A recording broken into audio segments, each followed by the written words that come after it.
Hello, and thanks for joining us in the MeasurePod. This is episode 28 of a podcast for people in the analytics world. I'm Dara, I'm MD at Measurelab. I'm joined as always by Dan, an analytics consultant, also at Measurelab. So Dan, what's new in the world of analytics this week? One thing of note, Dara, and that's Data Studio. They finally released the ability to join data in their blending tool that isn't just based on a left join. So now you can join data on a right join, full join, outer join, inner join. We have full control. So if you've ever done anything with SQL, joining tables together there, we have a very similar approach to joining tables that isn't solely based on this left outer join. What it basically means is you can now take two data sets, combine them together, and if there's gaps in some of them, it doesn't matter, you're still plotting total data. So a really big change, a small update for them, I'm sure, but a really big change in the way that we'll probably be able to use Data Studio going forwards. And we can always gauge how good or bad an update is based on how excited people get at Measurelab, and this one went down pretty well, didn't it? Yeah, exactly. It's definitely made Data Studio a bit more useful for us, at least, without having to push everything back into BigQuery to then push back into Data Studio. I feel like there's a lot of use cases now. We can go straight to Data Studio and just blend the stuff together. Okay, so on to our topic this week. So this week, we're very excited to be joined by none other than Peter O'Neill. So, hey, Peter, welcome to the MeasurePod. G'day, guys. Good to be here. Really good to have you. Good to have you, Peter. How are you doing? Not too bad. Life's a bit different in the past couple of years, as everyone's fully aware. This is, I think, actually the first podcast I've ever joined, so I'm very excited about this. Wow, awesome.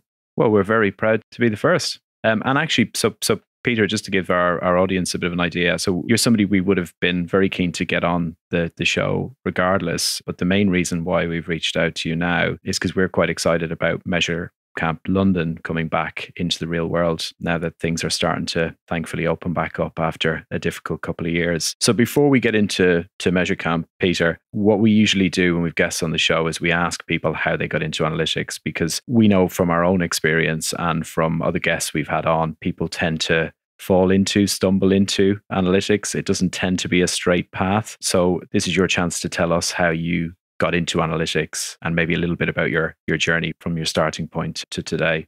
Cool. I guess, in a way, I've always been a data geek. Maths was my fun subject at school. Went through that to university, doing maths, computer science a long time ago now, with a range of other things, but marketing as well, economics, etc. And started working back in Melbourne in supply chain, buying in actually a lot of drugs for a pharmaceutical wholesaler. But when I came across to London back in 2004, I managed to land a job very quickly doing, again, supply chain for Warner Brothers. So I say DVDs, VHS back in that time as well. It was that long ago. And forecasting the amount of quantity required for different retailers, buying in the stock, and you're looking at shipments, sales, returns. And it turned for me into a forecasting performance reporting role. I was there for a couple of years and moved on, and I went for various jobs in similar type fields, but the one I managed to get was with Ask Jeeves, ask.com. And it was the same thing. It's forecasting, performance reporting. But before I was looking at DVD sales, shipments, and returns, and now suddenly I'm in a much bigger world, a world of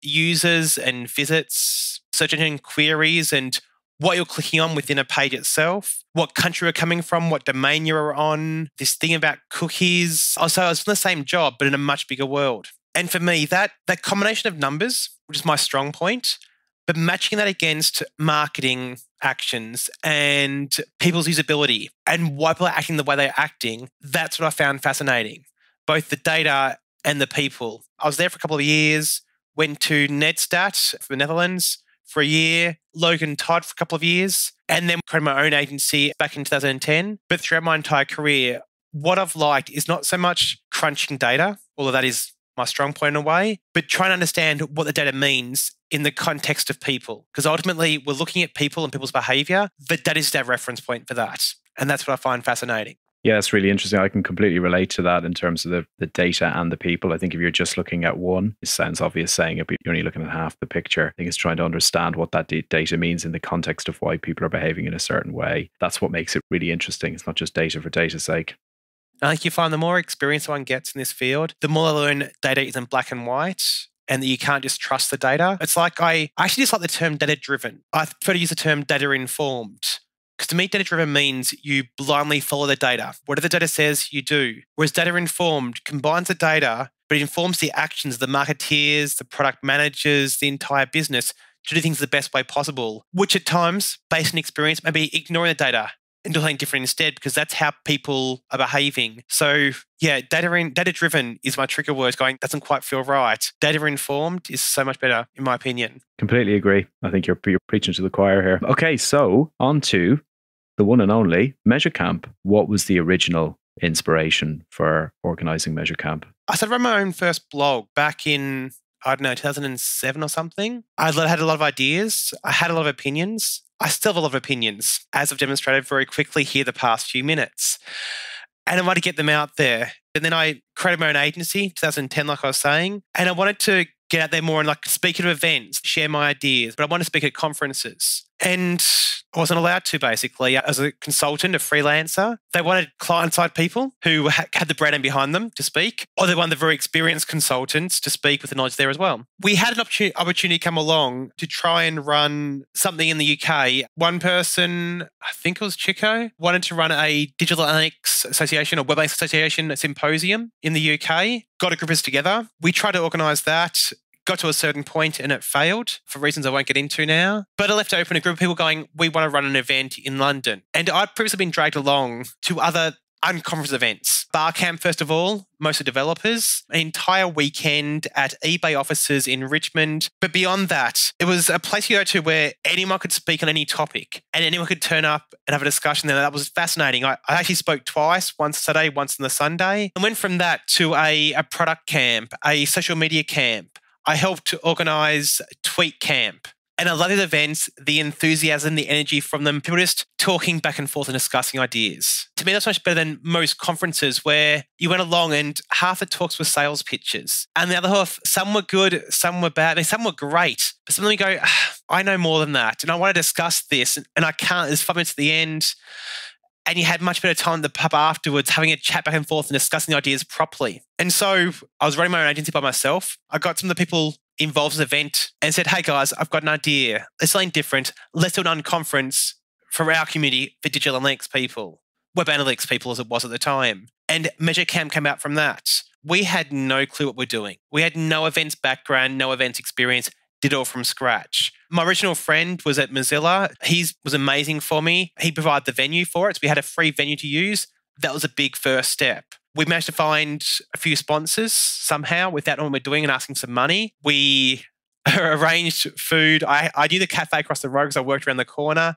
The guy said, yes, he'll provide breakfast and lunch on a Saturday. We had Eventbrite, went cool, here's some tickets. And somehow it all worked. Then the day came along and 130 people turned up and it was incredible. Then we just went for it. And I remember the first talk there. We'd pre-arranged some talks, the very first thing, and someone was giving a talk and everyone was listening quietly, sitting on the floor, so that was different. And then I remember as well, that day, one of the other organisers went, Peter, this is great. The day's working so well. I didn't imagine it'd be like this. That's the way it's been ever since then. It's like this magic of MeasureCamp happens. People start chatting to each other and discussing things. And it's incredible. That first day, so many mistakes. I'd actually arranged pizza and I forgot to order it that morning. We had enough food, thankfully. But yeah, so many things went wrong behind the scenes, but no one else noticed. That's the beauty of running an event, I've discovered. No one can see all the mistakes. 130 people for the first one. That's quite a start. Yeah, I was surprised. And I think it was a very last second thing when we need someone to sit on the registration desk all day. I'd had this lady help us out at a social media event I'd run. I'll give her a call and see if she's willing to help out. Her name's Keely. And that's how she got involved from that point onwards. You said obviously lots of mistakes happened the first time around, but as you said, you can kind of almost hide them because people only see the end result. Did you have it clear in your head exactly how you wanted it to work in terms of the session board and the exact kind of way that that aspect of MeasureCamp that everybody loves now, which is, it's not just unconference, but it's that whole kind of community. It's for the community, by the community in a way, isn't it? Yeah, that's the biggest thing for me. I decided when I was trying to run it that I wasn't going to second guess myself. It's like every analyst, we overthink things. We can't say definitely it'll work, and therefore we admit to that. This one went, no, I'm going to assume it's going to work out. Dumb confidence. I've kept some rules in place since then, which has probably pissed off some people. But I think they're all good rules. It must be free. It must be on a weekend, a Saturday. I say weekend because one day, hopefully, it'll be in Israel. It'd have to be a Sunday or a Friday. I'm fine with that. I picked the 30-minute time slots based on the experience from bar camps. And different to them, we didn't actually try and introduce everyone who's attending the event. We didn't try and pitch our talks in advance. I just went, no, It's on the board, put your talk up there and just go for it. But I'm very confident in the fact that actually they've made the experience better for everyone else. Or whatever you're doing is working. One of my favorite things about the whole thing is the fact that it is on a Saturday. Where did that come from? Is that a bar camp thing? Is this something that you thought of yourself? The fact that it's on a weekend means that the only people that attend are the people that are really into it. And that actually creates that environment of that energy, that conversation. It's not just a day off for half the attendees because they could wing a ticket to some conference and take a day off on a Friday up in London. Yeah, it's one of my favorite parts of the whole thing. And I just wondered where that come from. I stole as many ideas as possible. The bar camps, all the ones I went to were all on a Saturday. So that's how you do things. That makes sense. It's free to attend. That's how they did it. So that, and to me, I agree. Like, having it on a Saturday, it means you have to want to be there. You're not just getting a day off work, like you said. Although it doesn't mean that you've got people who are passionate about it all get to go along. Unfortunately, due to other reasons, like childcare, Saturday's a shocking day for them. They could go during the week as a work day. They couldn't go on Saturdays. That really sucks. All I can do is apologise to people. I would love to run a childcare facility at a MeasureCamp London. This is the thing, isn't it? You're not going to be able to please everybody, and you've kind of stuck to your guns with this rationale of if it's on a Saturday or a Sunday or Friday, if it was in Israel, that the people that are going to come, they really do genuinely want to be there and they're going to engage with it. There's no way you're going to be able to please everybody, especially when it's got to the scale it's at now. There's always going to be somebody who's not going to be able to make it for one reason or another. I guess you've got to draw the line somewhere, haven't you? Yeah. I mean, yeah. So going back to that first one, you ran the first one, you made a lot of mistakes, but it went well. By all accounts, 130 people showed up. You got really good feedback, and I'm sure you learned a lot from it. At what point did you then think, do you know what, this really has legs and I can really grow this into something even bigger? Did that happen straight away, or was it more a case of it just organically grew over time? I wish I could cleanse a plan or a strategy there, but yeah, no, nothing like that. During the closing, and I stole the idea of doing like almost a survey at the end of it. What did you think? What was good? What was bad? What can we make better? One of the questions was, do you want to do it again? Yes. When do you want to do it? In 3 months, 6 months, or 12 months? And the overwhelming verdict was 6 months. So it was a case of, it was a lot of work. But yeah, it went for every 6 months from that point onwards, just because that was the request. This became the most regular event I was aware of. After the first 2 or 3, I think there's at least one we didn't even meet in person. We possibly didn't have a group call to discuss it. We sort of knew what we're doing, like put some dates together and go with that.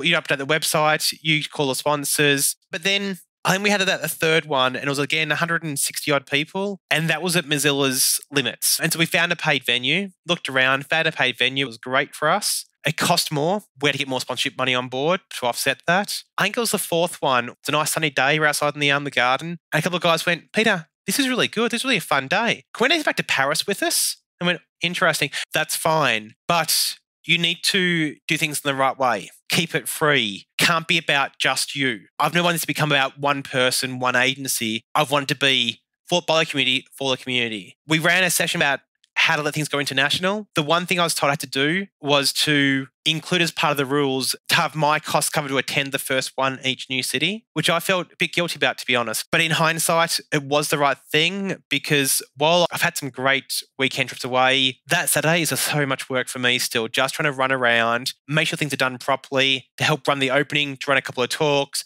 to talk to people as possible. It's absolutely exhausting. But yeah, once we hit the first 1 or 2 international ones, I knew it could spread around the world, and we've done well. COVID's slowed things down now, but I've got high hopes that once I can get organised at some point, I would love to take the virtual format and use that as a way to get into more places. We're not in Asia, Africa, South America, and there's people there who do digital analytics, and they would love to be part of this community as well. So that's a really good segue into talking about how it changed over the pandemic, Peter. So obviously it went virtual. We attended a couple of them, and it had a different energy, but still tried to keep a lot of it as part of those core principles, those values that you said. So maybe talk us through a little bit of how was that experience transitioning? Everyone had to transition to some kind of digital approach very quickly. How was that for MeasureCamp? How was that for you? How is it now coming out the other side of that? When COVID hit, it was a funny time for everyone, I think. But for me, actually, I had my first son, my only son, being born April of 2020. So basically the peak of the first wave was my son being born, which was a distraction. And then I also left IEMA, who had previously acquired my agency, a few months after that as well. So it wasn't planned, but in hindsight, as bad as COVID was and is, it gave me some really nice benefits like that. But at that time as well, having a bit more free time, I mean, we want to keep MeasureCamp going. We couldn't do it in person, but we also just couldn't do a group of Zoom calls. That's not what MeasureCamp is. It just was wrong. So I reached out and tried and find if there was a way of doing something which felt MeasureCampy within the right platform. And a contact in the events board suggested Remo. I had a look into it.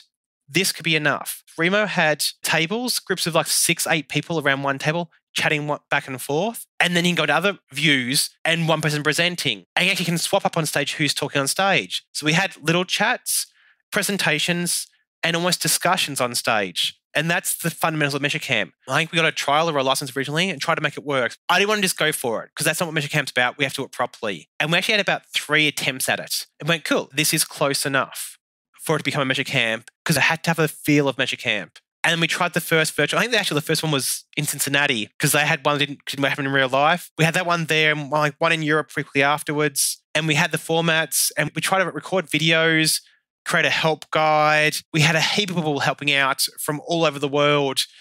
And we tried everything we can to make it easy as possible to experience. And from that, it's not a real MeasureCamp, but you can still have chats back and forth. It's not quite right, but it feels close enough to represent MeasureCamp until we can get back to having things in real life.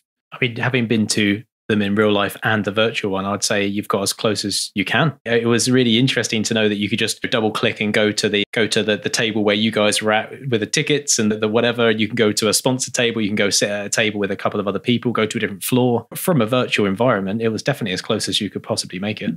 Yeah, it was a fair amount of work, but it was worthwhile. I think we've had some experiences doing so. And it's kept things going the last 2 years. And like I said, I think, Dara, you're about to have the question at one point of why that one for international, like the new places. MeasureCamp's gone around 25 odd cities now. The ones where I struggle the most are the smallest events.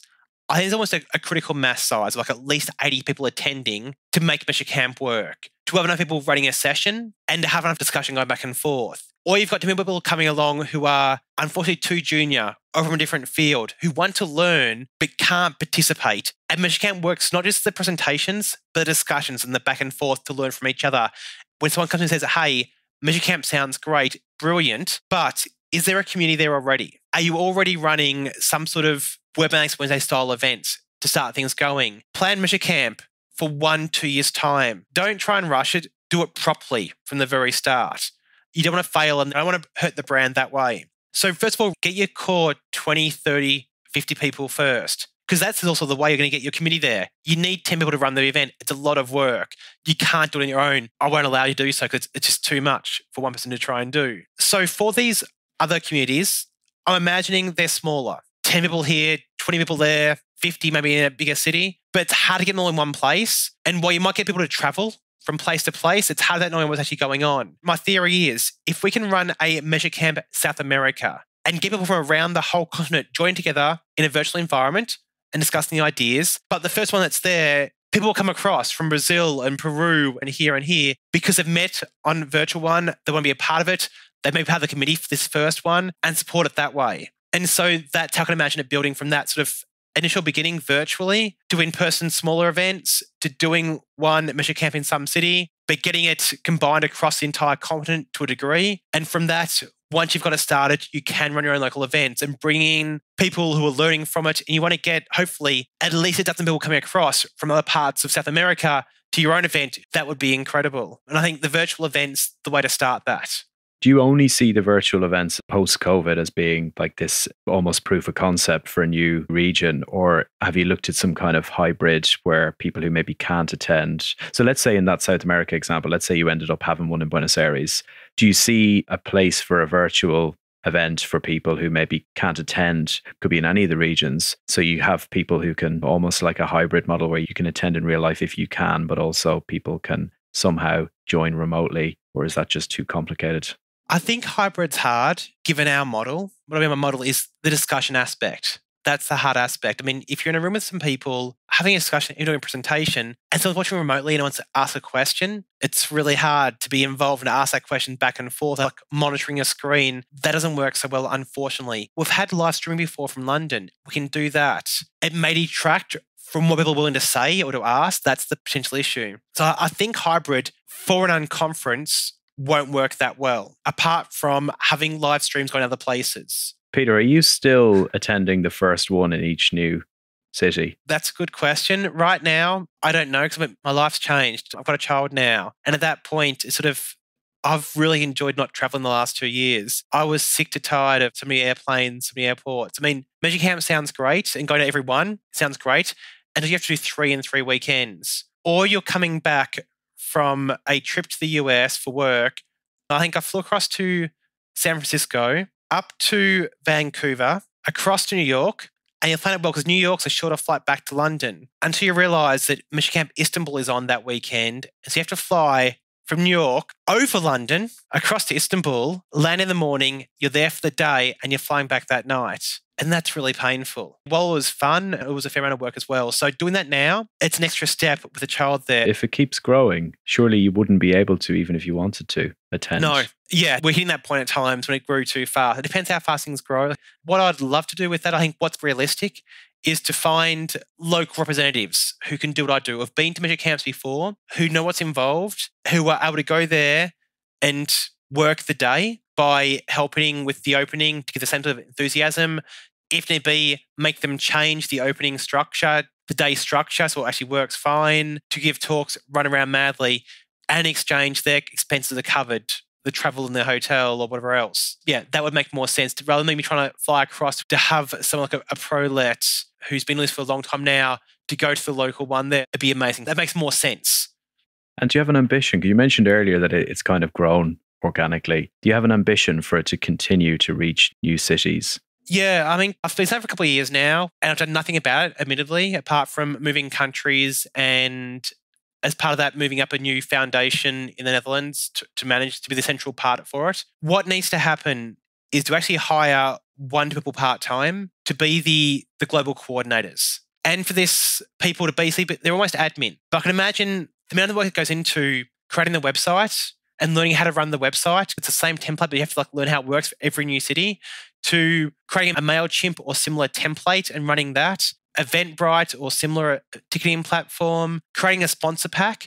This is a lot of work every time to do these type of activities, but it's the same action every time. We've got a Slack group, people are really helpful around the world, but to have someone centrally who can coordinate this and actually do some of this work for the local cities would take the pressure right off. And it's actually not much extra work, but it'd be a couple of hours of their time would save days of someone trying to learn how to do it for the first time. That to me is a good trade-off. And then to do what I'm bad at doing, is just chasing people up.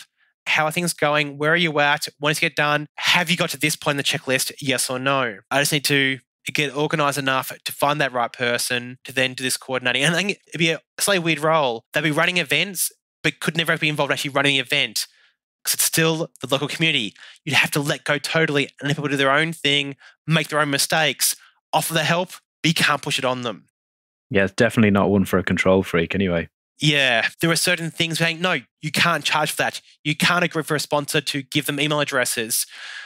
But actually, we learned that in some cities, as part of the registration form, you ask them, are you okay us passing your details on to a sponsor? Yes or no?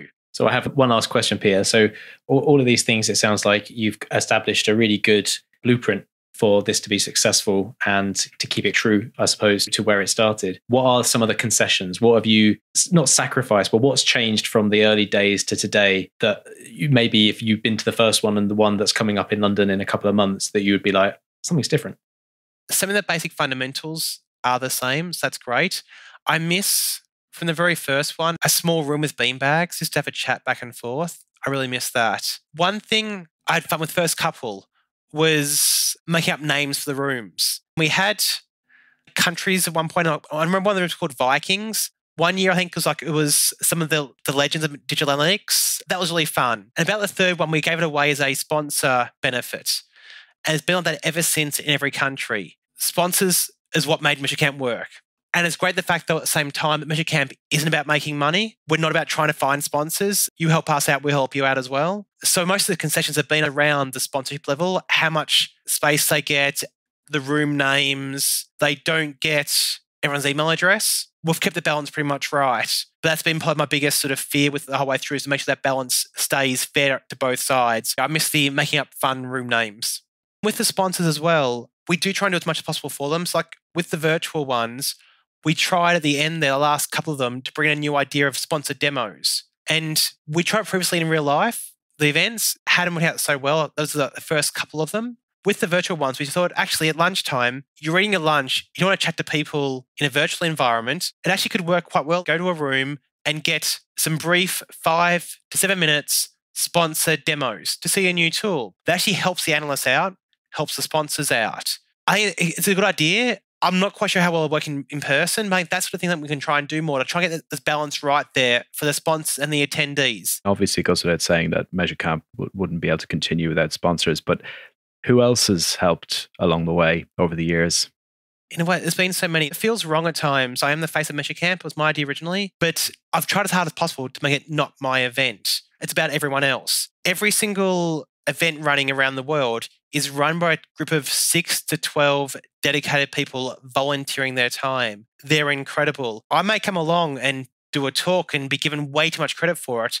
I've done next to no work. They've done all the work. They've done all the planning for the weeks and months leading up to this. It's all on their stress and it's all success is due to them. But also beyond the actual organizer, it's the people attending, like sharing their ideas and knowledge and seeing people literally shaking beforehand, or people like saying how they've never spoken in public ever before. They're shy and they're terrified before a talk, but they want to do it because they can see it's the chance to give back to the community and to share their ideas. That's why I love MeasureCamp, is that the sheer joy at the end of it going, that was so much fun. I can't wait to do it again. Amazing, Peter. It's brilliant hearing you talk about the history of MeasureCamp, how it's grown, what's been so important to you, what the vision was for it. But we're more excited about going to the next one. So we're really looking forward to attending the London one, which is coming up in May. But what other MeasureCamps are on the horizon this year? Yeah, so we've got a few coming up. London's coming back on the 14th of May. It's a 10-year anniversary this year for MeasureCamp in London, for MeasureCamp total. On the same day is one in Bucharest. The next weekend, 21st of May, in Amsterdam. Then jumping ahead to the 11th of June, Copenhagen. And on the 25th of June, actually there's two on 25th of June,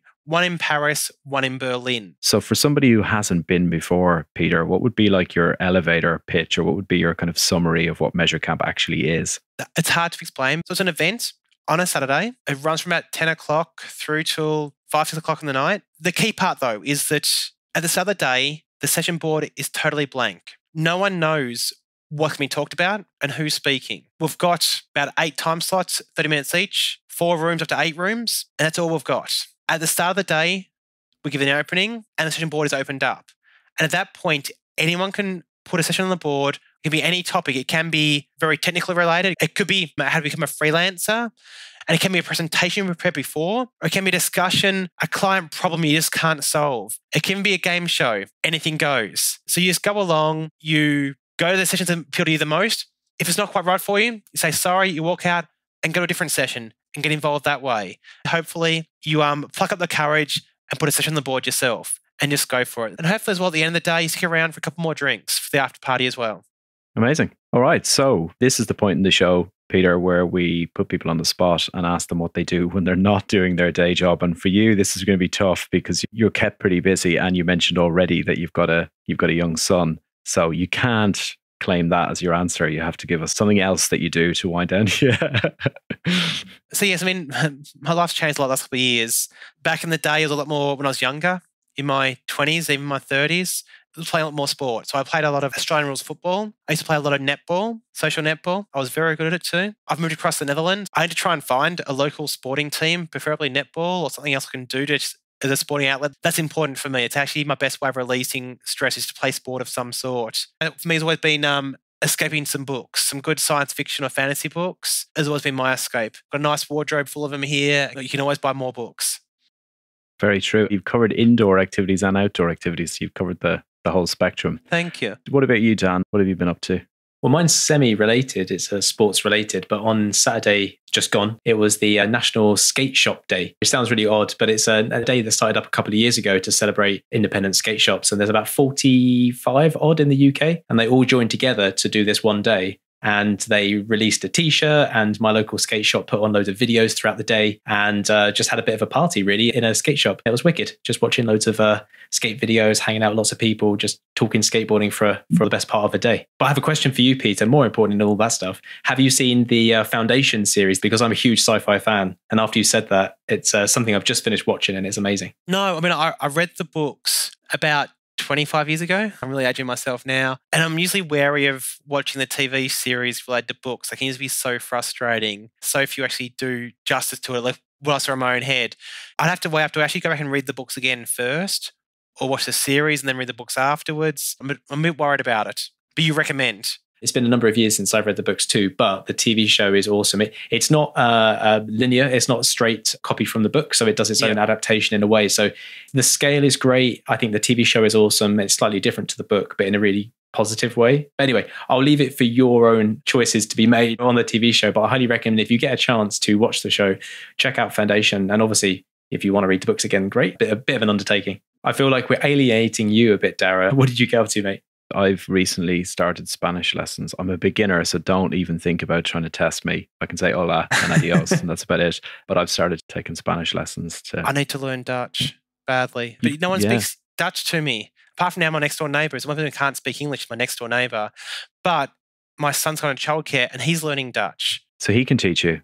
Well, we don't know, because I can't tell if he's actually babbling or saying a Dutch word. We can't tell. He's actually smart enough to know. He's only speaking a few words right now. He'll speak English at home and play Dutch at childcare. So he'll say pig at home and varken, which is pig in Dutch, at childcare. But yeah, I need to learn Dutch for that reason. I think you do, just to keep up with him. Otherwise, he's going to be talking about you and you won't know what he's saying. Yeah, that's exactly. Okay, quickly before I do our usual outro, Peter, where can people find out about a bit more about you? Obviously, MeasureCamp is measurecamp.org. Find me on LinkedIn, find me on Twitter. Perfect. Okay, that's it from us for this week. As always, you can find out more about us at measurelab.co.uk or email us at podcast@measurelab.co.uk. Or just like with Peter, you can also look us up on LinkedIn. Please do and reach out if you want to suggest a topic, or better still, if you want to come on the Measure Pod and actually discuss it with us. Otherwise, join us next time for more analytics chit chat. I've been Dara, joined as always by Dan. So it's bye from me. And bye from me. And goodbye from me as well. See you next time.